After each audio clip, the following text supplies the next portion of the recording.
Yeah, our life. Yeah, just an open discussion. So I only have just my phone. I would use it. That's just bad, like scripture background or something like that. That's pretty much. I ain't got no reading. We're not gonna deal with it. We're gonna set the camera out here. Hey, I'm here all day. I live for this shit. So. Well, like it don't, like up to an hour. That's good. Yeah, like it don't have to be exactly. If he feels he's exhausted, I mean, not only tired, exhausted. But if we've gotten on the subject long enough where we can take a break and we agree to it, I'm fine with that. So it's up. Yeah, that's what I'm saying. Yeah, I don't care. I don't really need breaks like that. All right. Real. All right. Look at the shirt. Look at the jacket. No, we're fine. That's crazy, man. That's crazy. I'm a little older, That's crazy, man. Yeah. So you like your background's like Christian? Yeah. I grew up in the church. I did too. My grandfather was a pastor. My father, my father didn't. You might as well say he was a preacher because of my grandfather. But he was like in like gospel choirs and shit like that. So they kind of raised me up the same exact way. So I grew up staunch Christian, and I almost was Muslim when Malcolm did this shit here. When in the movie Malcolm X, when Denzel was like this, and they did this. I almost went Muslim, but you know the scriptures say Christ is the last prophet, so I could never really get with Muhammad like that. So I used to battle Muslims all the time. You engage with them? With the Muslims? Yeah, I just debated a Muslim the beginning of October, and I was the battle was that the God of the Quran is not the same God of the Bible. And beat the slap hell out of him on the subject. I mean, because most people look at it from an Israel perspective, but the Quran has a different form of worship. They have Ramadan. They got the Bible has the Passover. So even the high holy days are different. The laws are different. You can beat your woman. He told me you don't beat your woman except with a bushel of grass. Yeah. So you got and here are like. Yeah. I don't know what black woman's gonna let you do like this in anger to her. I don't know what black woman gonna do that. So yeah. So I never could get into that. And then I've been an Israelite since November 29th of 2009. And I got to my school in 2010. And I just been doing this. So how is it when you enter it and then you And I have another mic, bro. like you're captain? Right. What is the ranking like? So the lowest rank is 50. Excuse me. The lowest rank is really you come in as a young man, then you recruit.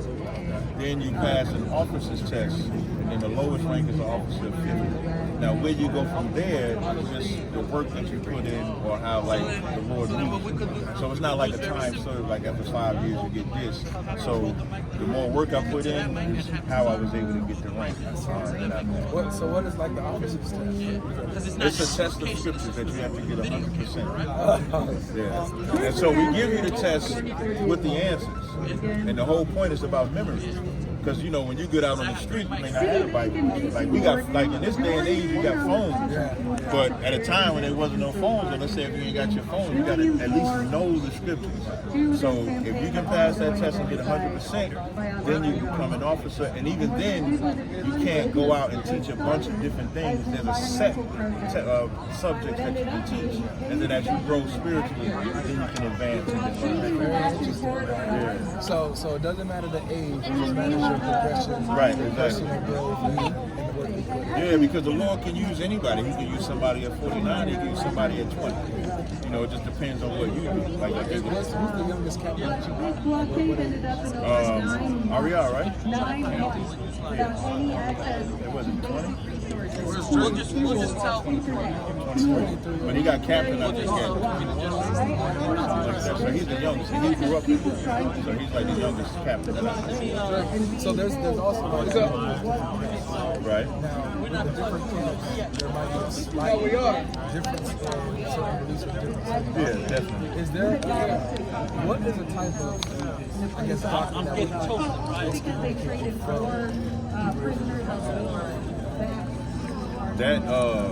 that rape doctrine that GMS used to teach and sleeping with white women.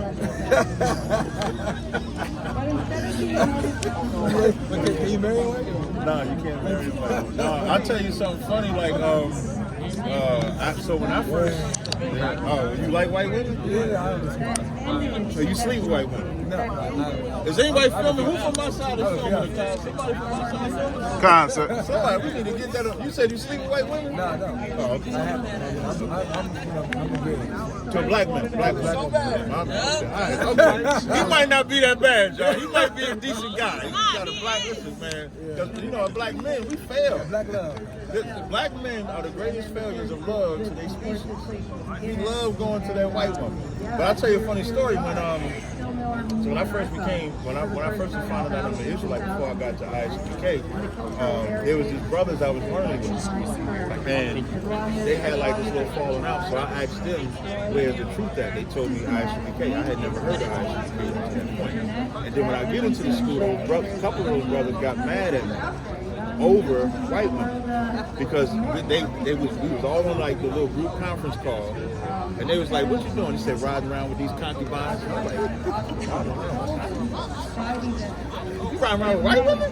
And so I'm like, "We can't sleep with white women," and we get into this whole battle over not sleeping with white women.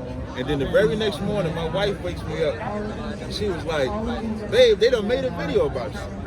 And so on Facebook, this is in 2009, 2010, like January, the title was like F him, like my Hebrew name at the time. I had a different Hebrew name back then. And it was like F him.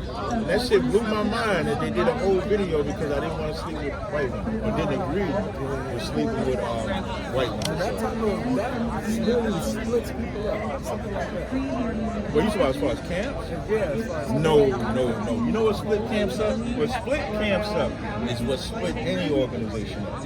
Ego, pride, and money. They'll tell you all day that it's a doctrine or something like that, but it's like, let's say you and I are in a group. You outrank me.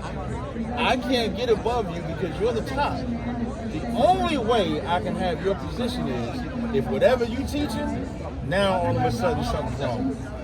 Or I got to go branch off and do it. And then now when I go start my own thing, I'm keeping the same. Here's the bugged out part that bugs me out the most.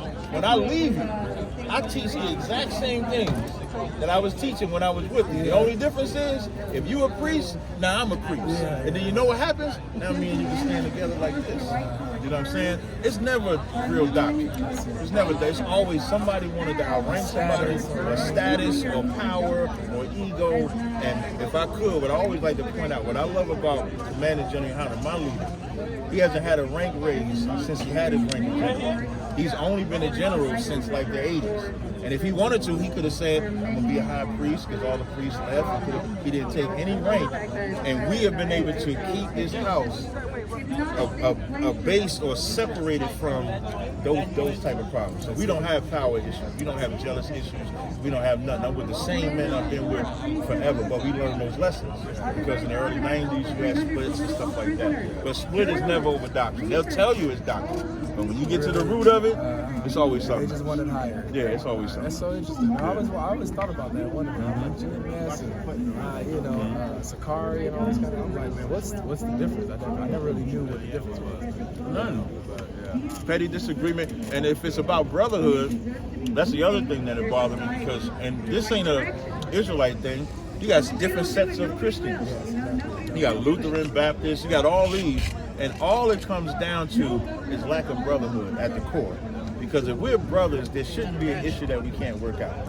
So those are a bunch of heathens. You know, when Christ said that they won't hear the church, then they're heathen. There's a bunch of heathens out there creating Christian groups, Israelite groups, Arabic groups, Black Panther groups, all of that. All of them suffer the same thing, just lack of brotherhood. Yeah, that's interesting. That's a pleasure to meet you. Oh, likewise. I've seen a lot. You know, I heard you on the podcast. That's why I was like, okay. Seeing how you run the rooms and stuff like that. I was like, man, this is, cool dude. Yeah, I'm pretty cool until we get in that ring. Cool dude, man. So, I mean, I'm even cool in the ring, but you know, it's different. It's like battle rap. yeah, exactly. You know what I mean? Like, I just watched Geechee and Hitman last night, so it's like battle rap. We cool like this, but when the camera's on, it's like, hey, yo! Hold it And down. yeah, then Hold it's it different. down. It's different. So, I'm looking forward to it. So, Me too, man. all right. So, we ready? Yeah, I think so. Oh, okay. 70%. Oh, okay. And they got mic stands and everything and shit. Okay. That's all. I told you. That's all we got. That's all y'all.